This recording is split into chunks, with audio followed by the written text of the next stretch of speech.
നമസ്കാരം. ഇന്ന് 2025 ജനുവരി 23 വ്യാഴം. ദേശാഭിമാനി മുഖപ്രസംഗം.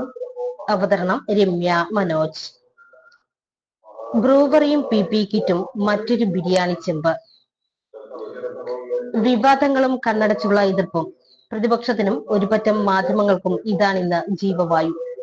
അതില്ലാതെ ഒരു നിമിഷം പോലും അവർക്ക് ജീവൻ നിലനിർത്താനാകില്ലെന്ന് തെളിഞ്ഞിട്ട് നാളേറെയായി. ബിരിയാണി ചെമ്പടക്കം എത്ര ആരോപണങ്ങൾ തൊടുക്കും മുമ്പേ പൊളിഞ്ഞു. സ്പ്രിംഗ്ലർ ഉൾപ്പെടെയുള്ളവ പാതിവഴിയിൽ തകർന്നു.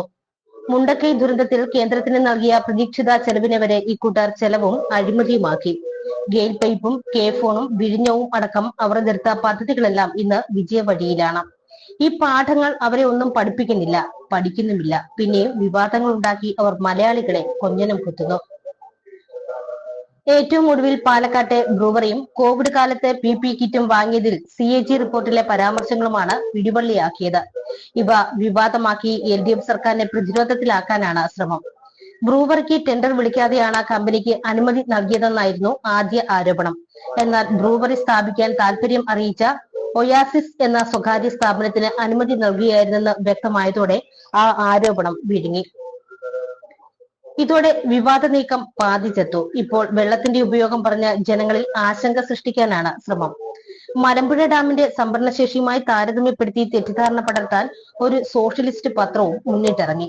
സംഭരണശേഷി ക്യൂബിക് മീറ്ററിലും കമ്പനിക്ക് വേണ്ട വെള്ളം ലിറ്ററിലും പറഞ്ഞ് ഡാമിലെ വെള്ളം മുഴുവൻ കൊണ്ടുപോകുമെന്ന് വരുത്താനായിരുന്നു നീക്കം. കണക്കുകൾ പുറത്തു വന്നതോടെ അതും പൊളിഞ്ഞു. ഡാമിന്റെ സംഭരണശേഷിയുടെ 0.000004% വെള്ളമേ ബ്രൂവറിക്ക് വേണ്ടിവരും. തന്നെയുമല്ല, 5 ഏക്കറിൽ 10 കോടി ലിറ്റർ ശേഷിയുള്ള മഴവെള്ള സംഭരണി സ്ഥാപിക്കുമെന്ന് സർക്കാരിന് കമ്പനി ഉറപ്പും നൽകിയിട്ടുണ്ട്. വർഷം 10 കോടി ലിറ്റർ സ്പിരിറ്റാണ് കേരളത്തിൽ എത്തുന്നത്. ഇതെത്തിക്കാൻ 100 കോടി രൂപ ചെലവ് വരും. ഈ പണം ലാഭിക്കാം. കിട്ടുന്ന GST വേറെ. സ്പിരിറ്റ് ഉൽപ്പാദിപ്പിക്കാൻ പൊടിയരി മാത്രമേ ഉപയോഗിക്കാവൂ എന്നും നിബന്ധനയുണ്ട്. 680 പേർക്ക് നേരിട്ട് ജോലിയും 2000-ത്തിലധികം പേർക്ക് അനുബന്ധ തൊഴിലും ലഭിക്കും. ഇതിനെയാണ് ഇക്കൂട്ടർ എതിർക്കുന്നത്. നിലവിൽ സംസ്ഥാനത്ത് 8 ഡിസ്റ്റിലറിയും 10 ബ്ലെൻഡിംഗ് യൂണിറ്റും 2 ബ്രൂവറിയുമുണ്ട്. ഇവയിൽ ചിലത് UDF കാലത്ത് അനുവദിച്ചതാണ്. അന്നില്ലാത്ത എതിർപ്പ് ഇപ്പോൾ എന്തിനെന്ന് വ്യക്തമാക്കേണ്ടത് UDFും കോൺഗ്രസ് നേതൃത്വവുമാണ്. കോൺഗ്രസ് ഭരിക്കുന്ന കർണാടകത്തിലെ സ്പിരിറ്റ് ലോബിക്ക് വേണ്ടിയാണ് ഈ വിവാദമെന്നും വാദമുണ്ട്. പി കിറ്റ് ആരോപണത്തിന്റെയും സ്ഥിതി മറ്റൊന്നല്ല.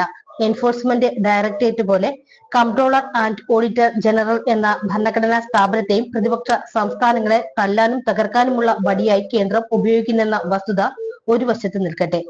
അവരുടെ കണ്ടെത്തലിലെ ജനവിരുദ്ധതയും ചർച്ച ചെയ്യേണ്ടതുണ്ട്. കോവിഡ് പ്രതിരോധത്തിൽ കേരളം തീർത്ത മാതൃക ലോകമാകെ ചർച്ചയായതാണ്. കോവിഡ് മരണം കുറയ്ക്കുന്നതിൽ അമേരിക്കയ്ക്കും മുന്നിലായിരുന്നു കേരളത്തിന്റെ സ്ഥാനം. ആ നേട്ടത്തെ ഇകഴ്ത്താനാണ് ഇന്ന് CAGയെ കൂട്ടുപിടിക്കുന്നത്. പി കിറ്റുകൾ വാങ്ങിയതിൽ 10.23 കോടി രൂപയുടെ അധിക ചെലവുണ്ടായി എന്നാണ് കണ്ടെത്തൽ. 1550 രൂപയ്ക്ക് 30,000 എണ്ണം, 1295 രൂപയ്ക്ക് 25,000 എണ്ണം, 1185 രൂപയ്ക്ക് 1000 എണ്ണം ഇവയെല്ലാം സർക്കാർ സ്ഥാപനമായ KMSSL-ന് നിശ്ചയിച്ചു കൊടുത്ത 545 രൂപ എന്ന നിരക്കുമായി താരതമ്യപ്പെടുത്തിയാണ് അധിക ചെലവ് നിർണയിച്ചിരിക്കുന്നത്. ആവശ്യമാണ് വസ്തുവിന്റെ മൂല്യം നിർണയിക്കുന്നതെന്ന അടിസ്ഥാന തത്വം പോലും CAG ഇവിടെ പരിഗണിച്ചിട്ടില്ലെന്ന് വ്യക്തം. 2020-ൽ കോവിഡിന്റെ തുടക്കകാലത്ത് പി കിറ്റ്, മാസ്ക്, ഓക്സിജൻ എന്നിവയൊന്നും അത്യാവശ്യത്തിന് പോലും ഉണ്ടായിരുന്നില്ല. ആവശ്യക്കാരാകട്ടെ കൂടുതലും. അതുകൊണ്ട് തന്നെ ജനങ്ങളുടെ ജീവൻ രക്ഷ പ്രഥമ കർത്തവ്യമായി എടുത്ത സർക്കാർ കിട്ടിയ വിലയ്ക്ക് വാങ്ങുക സ്വാഭാവികം. മറ്റ് സംസ്ഥാനങ്ങളിൽ ഡോക്ടർമാർക്ക് പോലും പി കിറ്റ് കിട്ടിയിരുന്നില്ല. അതിനാൽ UP അടക്കമുള്ള സംസ്ഥാനങ്ങളിൽ സംഭവിച്ചതുപോലെ ജനങ്ങളുടെ ശ്വാസം മുട്ടി മരണവും കൂട്ടസംസ്കാരവും മൃതദേഹങ്ങൾ നദിയിലൊഴുക്കലുമൊന്നും ഇവിടെ ഉണ്ടായിരുന്നില്ല. ക്ലിറ്റക്സ് ഗാർമെന്റ്സിൽ നിന്ന് 2 വിലയ്ക്ക് പി കിറ്റ് വാങ്ങിയെന്നാണ് മറ്റൊരാരോപണം. ഇത് 2 സ്പെസിഫിക്കേഷനുള്ള കിറ്റാണെന്നും മഹാമാരി സമയത്ത് അത് വേണ്ടിവരുമെന്നും എന്നതും CAG കണക്കിലെടുത്തതേയില്ല.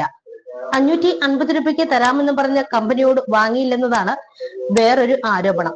ഈ സ്ഥാപനത്തിന് 25,000 യൂണിറ്റ് കിറ്റിന് ഓർഡർ നൽകിയിരുന്നു. 2 ആഴ്ച കഴിഞ്ഞിട്ടും പാതി പോലും നൽകിയില്ല. കൊടുങ്കാറ്റ് പോലെ പടരുന്ന മഹാമാരിയുടെ സമയത്ത് ഇവരെ കാത്തിരിക്കണമെന്നായിരുന്നു CAGയുടെ വിദണ്ഡവാദം. ജനങ്ങളെ മരണത്തിന് വിട്ടുകൊടുക്കാൻ സർക്കാർ തയ്യാറായിരുന്നില്ല എന്ന് തന്നെയാണ് അതിനുത്തരം. പതിവ് പോലെ പ്രതിപക്ഷവും ചില മാധ്യമങ്ങളും ചേർന്ന് സർക്കാരിനെതിരെ കെട്ടിപ്പൊക്കിയ ഈ ആരോപണങ്ങൾക്കും അല്പായുസ് മാത്രമേ ഉണ്ടാകൂ. ദേശാഭിമാനി മുഖപ്രസംഗം ഇവിടെ പൂർണ്ണമാകുന്നു. നന്ദി, നമസ്കാരം.